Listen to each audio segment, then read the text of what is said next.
Om Shri Ganeshaya Namaha. Shuklam Bharadharam Vishnum Shashivarnam Chadurbhujam Prasannavadanam Dhyayet Sarva Vighnopashantaye. Gurur Brahma, Gurur Vishnu, Gurur Devo Maheshwaraha. Guru Sakshat Param Brahma Tasmai Shri Gurave Namaha. Narayanam Suragurum Jagadekanatham Bhakta Priyam Loka Sakala Loka Namaskritancha Traigunya Varjitam Ajam Vibhumadhyamisham Vande Bhavagnam Amara Surasiddha Vandyam Narayanam Namaskritya Naranchaiva Narottamam Devim Saraswatim Vyasam Tato Jayamudiraye.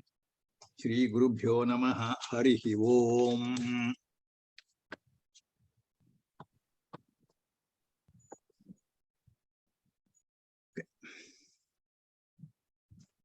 Okay, namaste to everybody. In the last class, we were talking or discussing the story of Dhritarashtra's birth, Pandu's birth, Vidura's birth, Sanjaya's birth, and then we went on to Kunti Bhoja's side and we narrated the story of Kunti and she getting the boons from Durvasa Muni, and then Karna's birth. Okay, that's where we came. Okay. Now, today we will take it from there. And in the last one, there are a couple of things I did not mention, which I am going to say now. One is in Karna, when he gave the Kavacha and Kundala by cutting his body and giving it to Lord Indra, from then on he is called Vaikartana. That's an Vaikartana means cutting. So cutting his body and giving. So from his name, one of the other names is Vaikartana. Okay. And now I want to say something about the story of both our Ramayana and Mahabharata. You see, it is itihasa. It is the history. It is not the mythology. It is not the story that you see in fables like that. It may be true that we see some exaggeration and some imagination and others, but they are all itihasas. We have definitive proof both for Ramayana and Mahabharata. The definitive proof for Ramayana is Ramasetu. Even satellite pictures, and even they can see the bridge under the water. So we know, and that is dated back to the Ramayana time. So we know that happened. So how did the bridge come there at that time? And this perfectly coincides with the stories that we know of. So that happened. Similarly, for Mahabharata, we know that there is near Gujarat, Dwaraka is hidden underwater. When the ocean level raised, then part of the earth went underwater, and that's all sunk. So they have seen the houses, the villages, and the remnants of the areas there. So those are the things that we cannot deny. The science cannot deny that. Okay. So this is itihasas. And further, we have to have some kind of a belief. If we do not have some kind of a belief, then we cannot really live in this world. I will give you one example of it. This is actually from the Guru, Sadguru. I think he's from Andhra or Kerala, I don't know. I saw one of his clips. One Nastika was there, meaning the one non-believer in God. Okay? He's look, no matter what it is, I won't believe in God because I don't see God. So he went on conversation with this Sadguru and he challenged him. Sadguruji, no, I don't believe in God because I don't see God. Then he went on saying, then Sadguru, you are sure you don't see God? Okay, no, I don't see God. Okay. Then how do you know that I exist? Look, I see you, so you exist. I see that cow, so the cow exists. The house is there, so the house exists. You see, I can't see the God, so God doesn't exist. Then Sadguru thought for a while. Okay, young man, that's fine. I agree with you. So we'll use the same argument. Okay. Can you see your brain? He was speechless. Then he said, okay, can we assume that you don't have any brains? Then, son, let me explain something to you. If you see a little bit more deeply, you will see God. For example, see, you don't see air, okay? Suppose the airflow stops in your mouth, nose, and your lungs, what happens to you? The water is there around, okay? If you don't have any water to drink, what are you going to do? Where are you going to go? The fire you see, okay, it burns and you cook and you use for many things, right? So you don't believe in God? Okay, fine, let's take this way. It's for everything that you see in either fire or air or water, anything that you see, there is a portion of God there. That's what is called. You can call by any name, it doesn't matter what you call. Okay. That's how he educated that person. Okay? That's the side story. Now we will continue with the story. And also, one more thing I want to say at this time is, Vyasa has a style which it is said as Gomutra style. Meaning, you see, you have seen the cows going in the streets, urinating or going to number one. When it goes in spurts, it drops some there, take 2 steps, drops some there, goes like that. Vyasa Maharshi, when he is narrating the Mahabharata story, he says the related portions in different parvas. Kunti story comes in Adi Parva and Vana Parva and other parvas. And also what we are trying to do here is trying to combine those kind of stories and travel to one love. And then we pick up from another place, okay? That's called Gomutra style. Now, coming to the Hastinavati side. Pandu and Dhritarashtra are grown up. And I think we talked about Dhritarashtra's wedding to Gandhari. Gandhari comes to Hastinapura with her brother Shakuni. Shakuni's main aim is to completely destroy the Hastinavati kingdom. And his main thing is against Bhishma. He is anti-Bhishma. Because he honestly believes that only because of Bhishma's force, his sister was married to the blind guy Dhritarashtra. So that's why he came and started the bad seed there in among Kauravas. Now we will go towards the Pandu side. Now Pandu is also grown up now. He has to have his marriage. So Bhishma goes and looks for brides around. And he finds Kunti in Kunti Bhoja's house. And he says, look, we want you to marry your daughter to Pandu, King Pandu. And he was very happy. And he agreed, and Pandu with Kunti wedding happened. At the same time, he also found another bride, Madri. Madri is from Shalya's sister. Shalya is Vatayana's son. That is the neighboring kingdom. Vatayana's son. And Shalya is supposed to be very strong. He said that he's as strong as Bhima himself, but just a little bit less. That's all. That's how strong he was. And also very intelligent. And further, he knew Ashwa style, that is the horse riding and charioting and all those things. That's how Duryodhana encourages Shalya to be the charioteer for Karna to wage war against Arjuna in Yuddhakanda. And we will see that one later. Okay. Now Pandu is there in Hastinavati. Pandu is the real king now because Dhritarashtra is blind. He cannot sit on the real throne. So Pandu is doing the administration. Of course, Bhishma is always helping. Pandu is obedient to his brother Dhritarashtra. He still respects and gives all respects to Dhritarashtra and tells him all the things that he has been doing. And he expands the kingdom also. When Pandu and Dhritarashtra were young and small, Bhishma was doing the administration very well, but he did not expand the kingdom. Pandu expanded the kingdom. Okay. And one day he went on hunting into the forest, and with his wife and with both his wives, and he was enjoying the time there.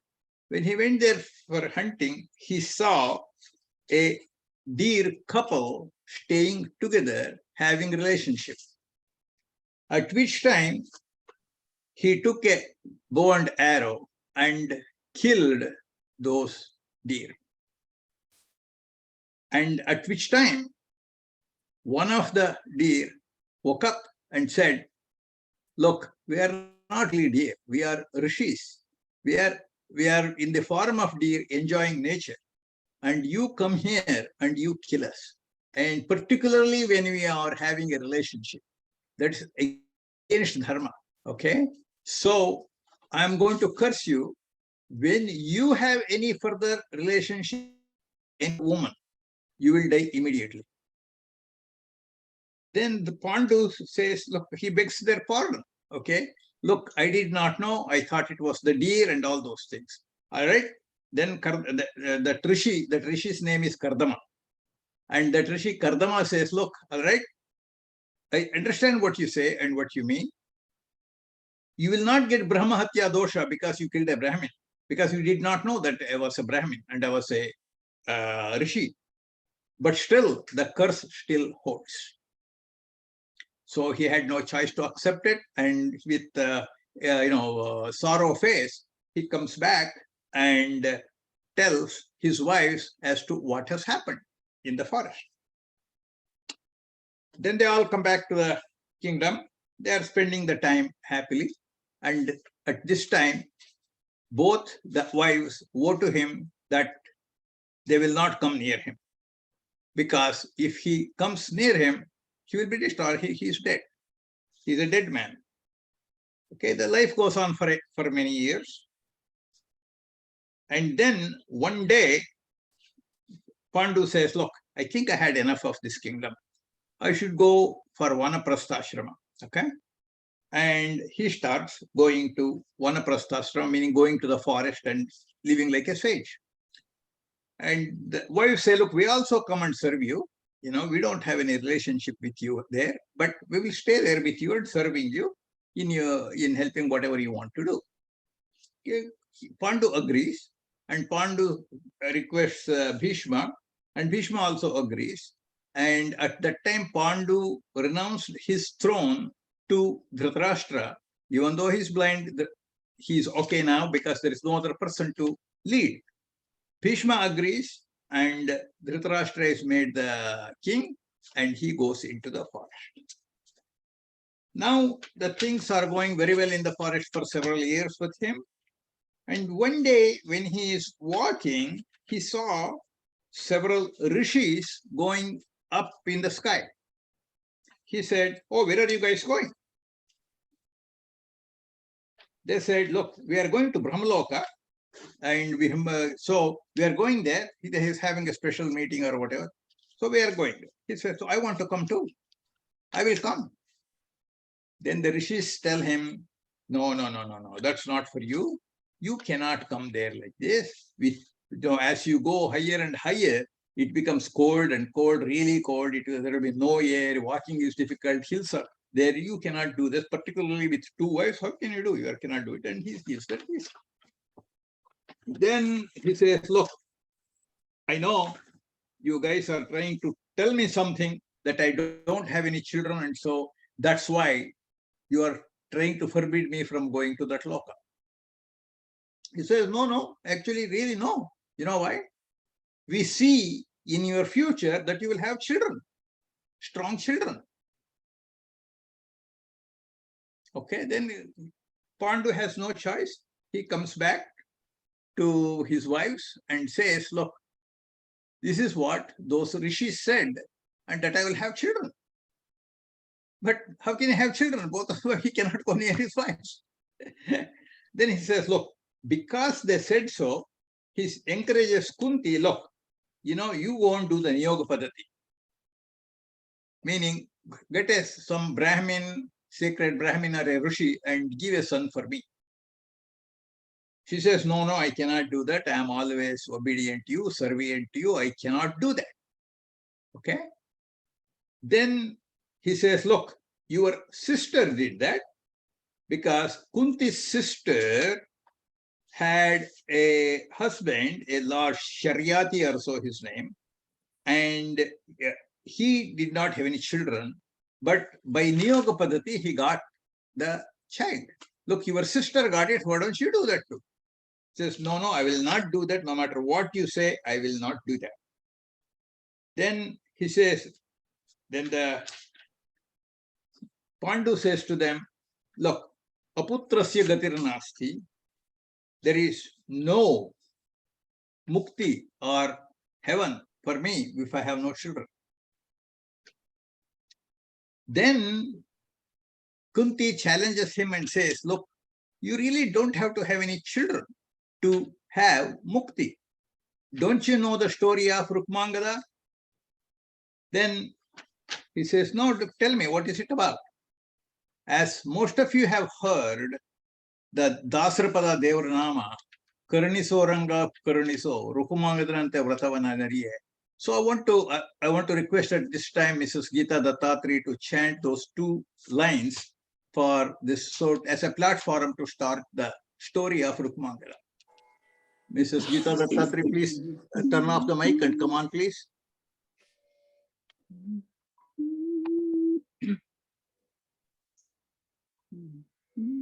Karuniso Ranga Karuniso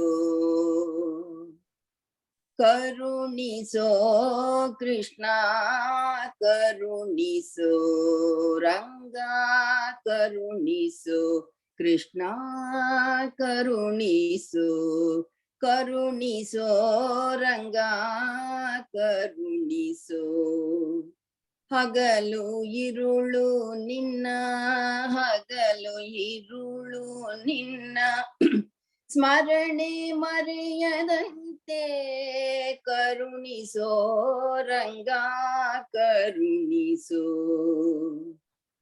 ರುಕುಮಾಂಗದನಂತೆ ವ್ರತವನಾನರಿಯೇ ರುಕುಮಾಂಗದನಂತೆ ವ್ರತವನಾನರಿಯೇ ಬಕವೈರಿಯಂತೆ ಧ್ಯಾನವ ಮಾಡರಿಯೇ ಬಕವೈರಿಯಂತೆ ಧ್ಯಾನವ ಮಾಡರಿಯೇ Shuka ಮುನಿಯಂತೆ ಸ್ತುತಿಸಲು ಅರಿಯೇ Shuka ಮುನಿಯಂತೆ ನಿನ್ನ ಸ್ತುತಿಸಲು ಅರಿಯೇ ದೇವಕಿಯಂತೆ ನಿನ್ನ ಮುದ್ದಿಸಲರಿಯೇ ದೇವಕಿಯಂತೆ ನಿನ್ನ ಮುದ್ದಿಸಲರಿಯೇ ಕರುಣಿಸೋ ರಂಗ ಕರುಣಿಸೋ ಕೃಷ್ಣ ಕರುಣಿಸೋ ರಂಗ ಕರುಣಿಸು. Thank you, Geeta. It was nice. Now, let us hear the story of Rukmangala. This is one of the rare stories. Not many people know. In fact, I did the research on this Rukmangala story after I heard this nice Dasavachana from Purandaradasa. Okay. There was a king by name Rukmangala. And he was a very nice king.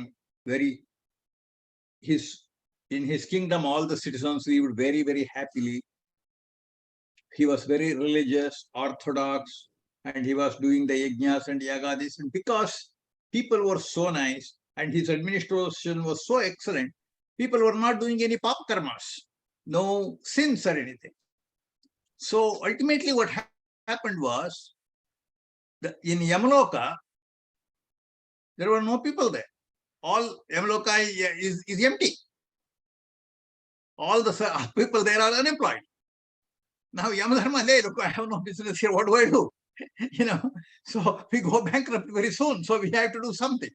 So he goes to Brahma and says, look, Rukmangada is doing such nice things. And he is doing the Ekadashi Vrata. every Ekadashi day, he fasts, does all kinds of pujas, and in his kingdom, all the people do the same thing. And because of that, people are not committing any sins. And so we have to somehow, you do something, because we have no business. Brahma looks at him and says, look, you know what? You are right. Now, let me plan something. He said, okay, you go, and I will plan something, and we'll execute it. And soon you will get some people there in Naraka or in your place, Yamloka. Then he creates or summons, I'm not sure what happens, Mohini. She's a very beautiful damsel. Creates Mohini, not to confuse this Mohini with the Samudra Mathana story and Amrita being distributed by Mohini. It's not the same Mohini. It's a different Mohini altogether. Okay, that was Vishnu himself. So here it is not. Here he instructs Mohini, look, you go and see that his vrata is destroyed or spoiled. You attract him in some way or the other and see that vrata is destroyed. What you do is you go in the banks of the Ganga and just be walking around, and Rukmangada will come there and he will be attracted to you. You go to his kingdom and stay there for a while and then spoil his vrata. Just like that, she comes to the earth and wandering around the Ganges river, at which time, as Lord Brahma mentioned, he goes near her and he gets extremely attracted to her. And he says, look, I want you to be my bride. By the way, don't forget, at this time, this Dharmangada is married to a person by name Sandhyavalli. He's married and has a young son by name Dharmangada. Okay, he has one son by name Dharmangada. He's around, say, 10, 11 years old or so. Okay, and now he's attracted to her. He wants to marry her, marry this Mohini. Then Mohini says, look, no, why should I marry you? I'm a Devata Stri and I don't need to, marry anybody here, and I will have to go. Then he says, no, I'll be very, very happy if you marry me. I want you to stay with me and all those things. Then Mohini says, look, I will agree on one condition. That is, whatever I say, you should do it. No second questions. The very moment you against my word, I will go away. He agrees. How can Devata Stri do any kind of a bad thing for him? He's thinking that way. So he brings her to the town and everybody is attracted to her. And he says, look, he brings to Sandhyavalli and says, look, I want to marry her. Sandhyavalli happily accepts her. Okay, let her be, there will be co-wives. I have no problem with that. Okay. So he gets married to Mohini and they are spending months and years of life there together. Then one day, this Mohini decides, okay, this is the time to spoil his vrata. On the Ekadashi day, she says, look, we want to go out and have some special lunch or dinner in the garden. He says, no, today it's Ekadashi, don't you know, we have been doing it for many, many years.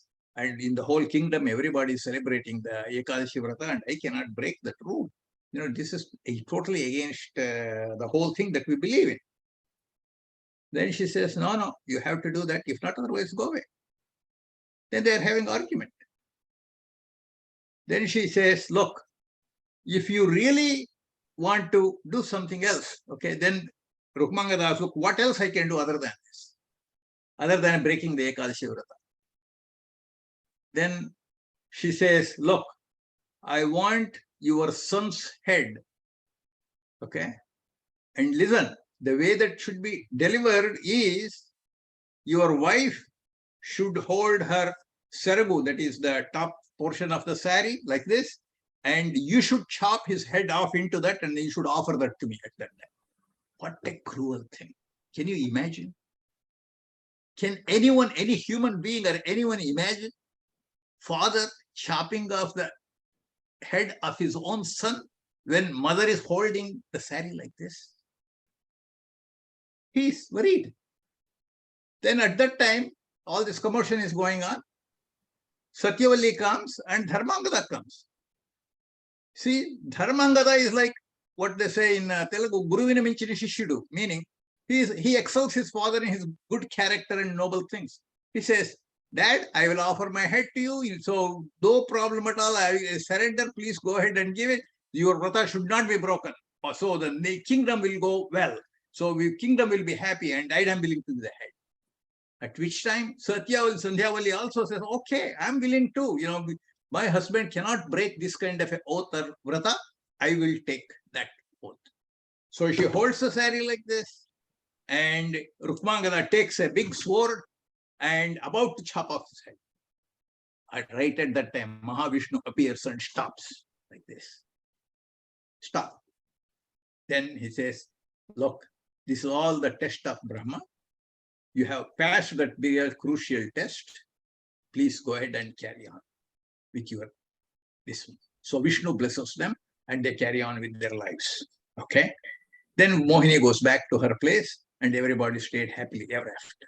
That's why in Dasarapada it says, Rukumangadanante vratavana nariyana. I cannot do any vrata like Rukumangada or Devakiyante Muddisalariya, like that. He goes on praising Lord Krishna. Okay. That is the story of Rukumangada.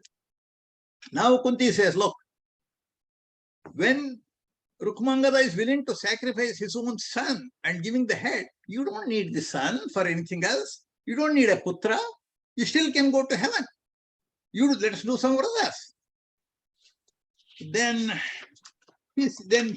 counter argument and counter arguments go on between Kunti and Pandu for a long time. Then Pandu says, look, no, it is not like that. When we are born, there are 4 runas we have. Pitru runa, Deva runa, Manushya runa, and Rushi runa. Rushi runa means you have to do the adhyayana, studies, and homa, yajna, and those kind of things. Manushya runa means helping others, no cruelty to others, be helpful.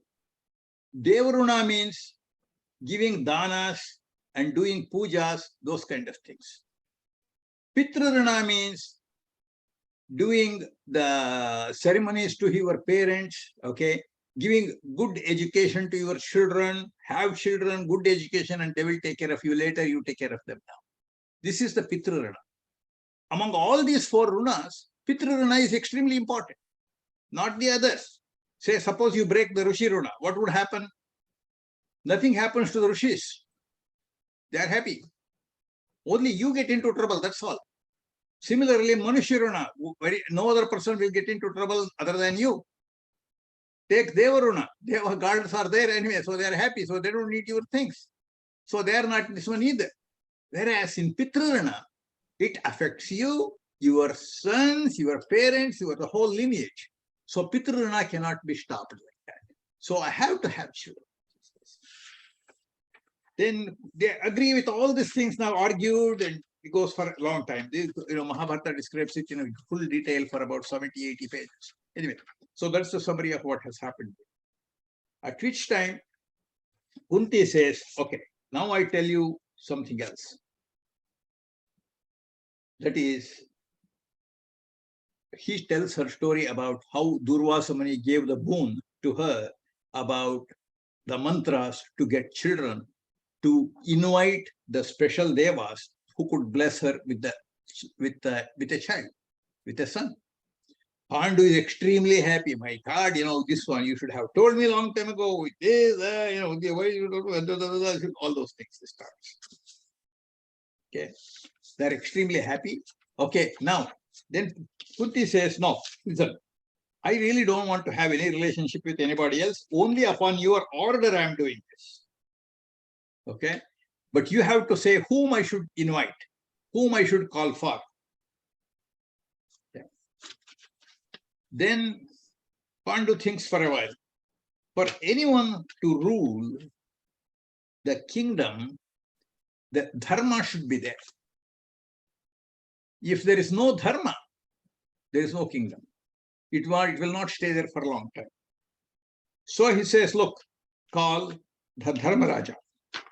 and Yamadharma will come and then bless you with a child, and we will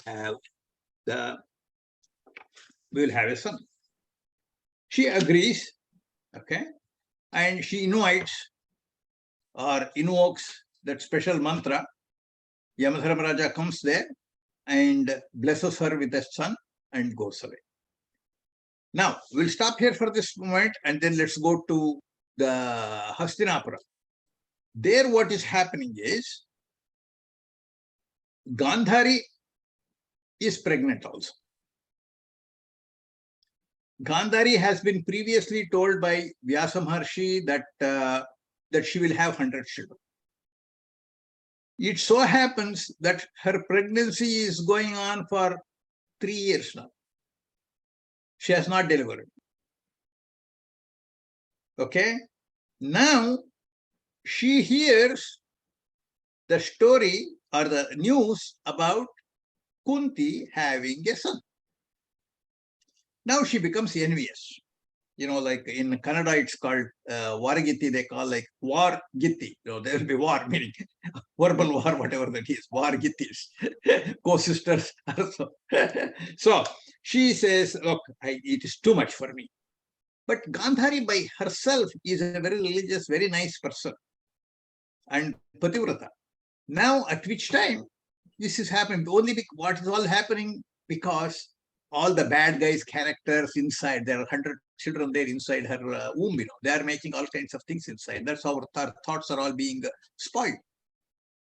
So, in enviousness, she beats up her abdomen with big canes or what, your head, like that. Then what happens?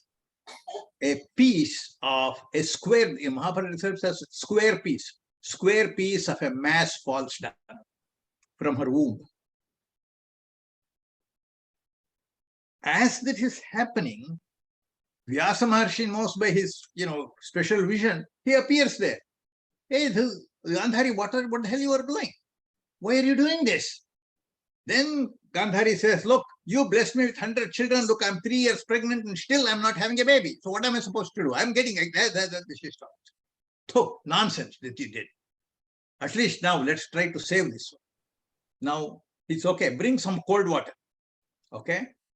And she brings some cold water and given to her hand. Says, look, sprinkle on that mass. Okay. That mass breaks into 101 pieces.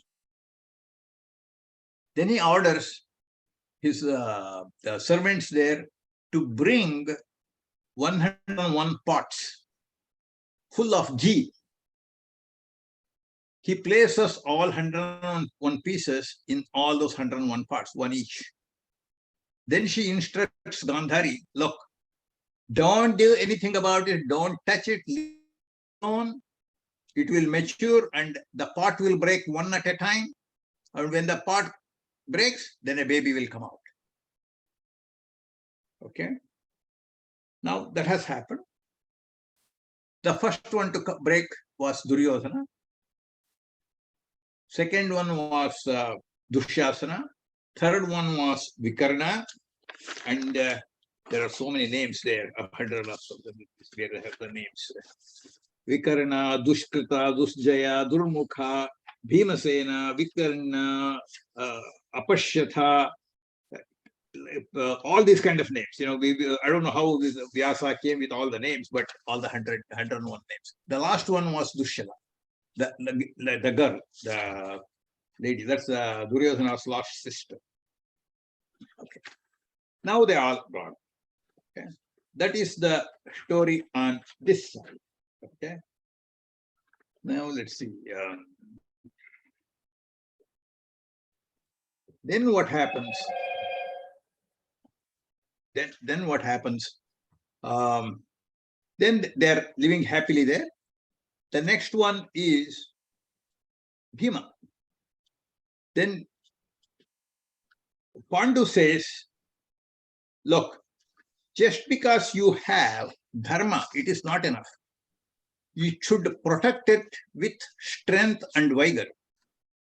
So we should get a person, a child who is really, really very strong and wise also.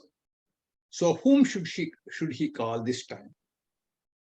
Okay, he's okay, all right. So invite Vayudeva. Vayudeva is next to Vishnu and Indra and all those people. So he says, okay, call Vayudeva.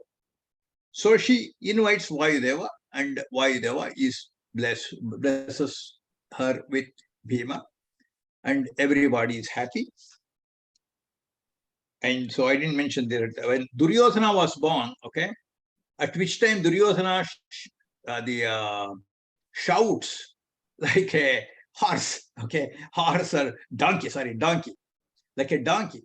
So all the apshakanas happen, outside the wolves and all the wild animals are screaming. Then at that time, the people, the Jyotishis or the astrologists tell him, look, you should abandon this son. If you don't abandon this son, he's going to destroy the whole kingdom.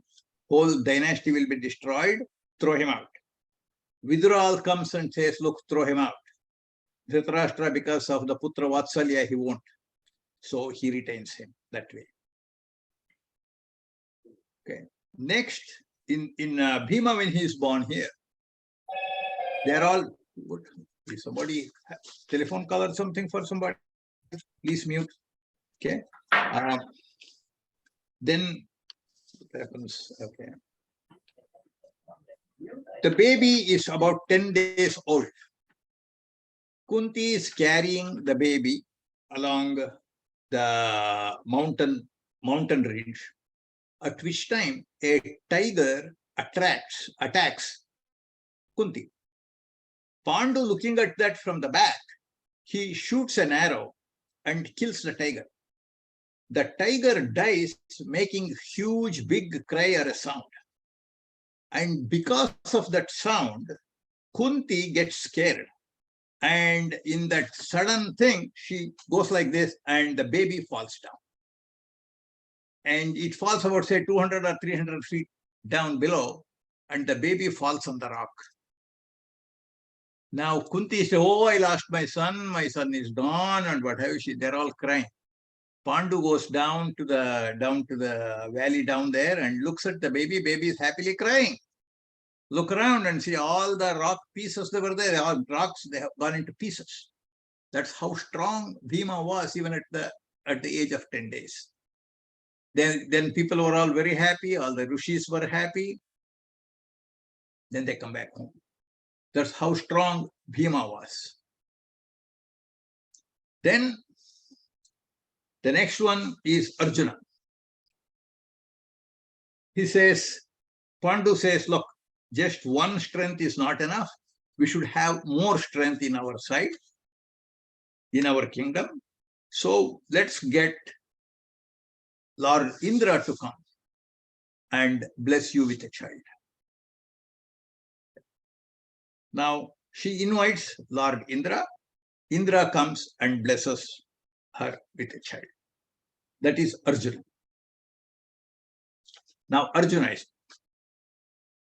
Then, the Madri is not having any issues. Now she is looking at all the three boys there and she says, look, I should also get a baby. Why don't she give me the mantra? Then she says to herself, look, if I go and directly ask her, she may not give me. Because, there may be competition or something, so she may not give. So she requests Pandu to tell Kunti, look, go and tell Kunti to give me some advice or that special mantra so that I can also be a mother and I could also be happy. Then Pandu discusses with her and says, look, give one mantra to her, let her also become a mother. Kunti agrees, okay, all right, we'll give that. And then she goes to Madri and gives the mantra, tells, look, you should use it only once, okay? Not many times. You should use it only once. Then Madri is happy. Madri thinks for a while, she gave me only one mantra, okay? I should do something special about that. I should have 2 children instead of 1. How can she do that? Then she said, Ashwini Devatas. They are twins. Wherever they go, they always go together. They don't go separately. She said, okay, if I invite Ashwini Devatas, I will have 2 children instead of 1. So by that greed, she says, okay, fine. She agreed. And then she invites Ashwini Devatas. And then Nakula and Sahadeva are born. Now the small children are growing in the forest. There are several rishis who are really teaching these children all the Kshatriya Vidyas. Okay. They are all teaching them and they are learning. Everyone is learning fast. Dharmaraya learns the javelin throw, the Iti Shastra. Bhima learns the Gadayuddha mace. And Arjuna learns the bow and arrow. And Nakula and Sahadeva learn horse and elephant things. They all grow and they are becoming very strong. These are all going on very well now. They are all very happy. Okay. One day what happens? It is spring and Pandu is walking nearby and he sees Madri in a white thin clothes and get attracted to her at that time. He wants to have a relationship. He runs there to her, okay, and then she says, no, don't come here, don't come here. Madri is telling, but he reluctantly goes and hugs her. And immediately he dies. Pandu dies. Okay. Then Madri is shouting, oh, please help, what happened here? Please help, Pandu is down. Kunti comes running, children come running, and then they see the dead body of Pandu. Then Kunti says, look, what did you do? What happened? Madri says, look, this is what happened. I didn't do anything. I tried to stop him, but he wouldn't listen. He tried to rush on me and he came on me. Nothing I could do. Then what else they could do? They are really concerned, worried, cried for a while. And then Madri said, look, I will do Sahagamana because I'm the cause for his death. And you take care of my children. Kunti says, no, I'm the first wife. And so I have to do the Sahagamana, and meaning, I will go with Pandu to heaven and you stay here and you take care of my children. Then there's one thing Madri says, which is very, very, touching. She says, look, Kunti, I know I have seen you taking care of your children and my children. You have considered both mine children as your own children. Really, honestly, I cannot see your children as my own children, which I have not. Okay. So it is best if you stay alive and you take care of the children rather than me staying alone. Then they discuss this with all the rishis there who were there. Okay. And the rishis also agree with the same thing because remember, their argument was slightly different. They said, look, here Kunti asked Pandu to invite the persons whom she wanted to have the children from. Pandu selected the strongest people whom he wanted to get. But whereas Madri didn't even ask, and she was greedy to have two using one mantra.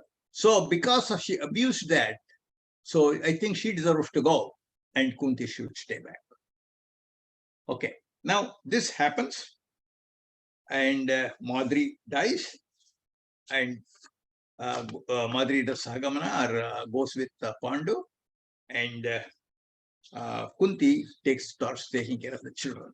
So I'll move to the side. You can see the Pandu, relating back to the story that the Pandu had killed the 2 deer. You can see the 2 deer there.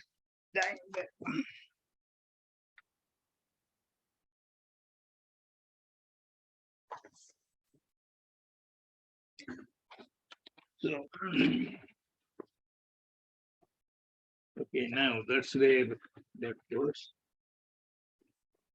There's one thing I wanted to say for the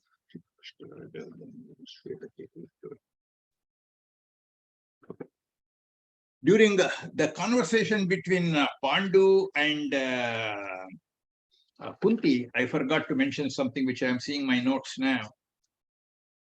Previously, there was a custom that among the rishis or Brahmins, even though a person is married to a woman, that woman, if she is of childbearing age, any person can have relationship, any saint or any rishi or any Brahmin could, who want to have children, who do not have any children at all, can go and have son with that woman.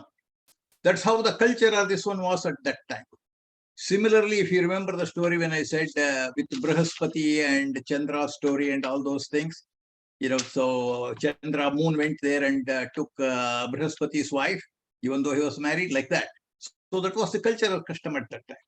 Here, the same thing happened in the story. So Pandu is telling, look, I will tell you one story. To have children, you can do anything. Okay. Like he says, tell the story. We'll tell you the story of Uddhalika, okay, and Shvetaketu. Uddhalika and Shvetaketu is Uddhalika's son. Okay, there is a long story about Uddhalika and Shvetaketu discussion, which Dr. Ramakrishna has said several times in the classes before. So, which I am not going to go there now. Okay, Uddhalika and Shvetaketu. Uddhalika is married to his wife happily, but at which time one real old man comes holding the cane and walking in there. Uddhalika takes care of him well, treats him well. Then that old man says, look, I don't have any children at all. I will not get any mukti because I don't have any children. So I need to have child with your wife. So I want to take your wife. Then Uddhalika is upset, but at the same time, he knows the rules at that current rules. So he had to agree, he had no choice staying in there, okay? Then that old man holds the hand of his wife and started crying. His son, Shvetaketu, looks at that and says, look, stop, you can't do that. So that's my mother you are doing. Dad, please stop, start do something. Then Uddhalika advises him, look, that's the culture, that's the thing that is being done. He wants to have moksha, otherwise he will not have any moksha. So let him take. Like that, he went and had a son with him, with Uddhalika's wife. So Pandu is telling, look, if that can happen, you can go and have a child with another person too. That was his argument at that time. Then Shvetaketu, this is the point I was trying to hit home. Then Shvetaketu made a rule. From then on, the wife should be only obedient to her husband, serve her husband only, and not be a part of any other scheme, not bear children for others. That's the rule that Shvetaketu made. So that's the point I was trying to make. That's one message that got through. Okay. Now, at this time, I think we are heading to the time. So I will tell the Mangala Shloka now, and we will take it from the next class. Okay. स्वस्ति प्रजाभ्यः परिपालयन्तां न्याय्येन मार्गेण महिषाः गोब्राह्मणेभ्यः शुभमस्तु नित्यं लोकाः समस्ताः सुखिनो भवन्तु काले वर्षतु पर्जन्यः पृथिवी सस्यशालिनी देशोऽयं क्षोभरहितः समस्ताः सन्तु निर्भयाः ॐ सहना भवतु सहनौ भुनक्तु सह वीर्यङ्करवावहै तेजस्विनावधीतमस्तु मा विद्विषावहै ॐ शान्ति शान्ति शान्तिः सर्वं श्रीकृष्णार्पणमस्तु हरिः ॐ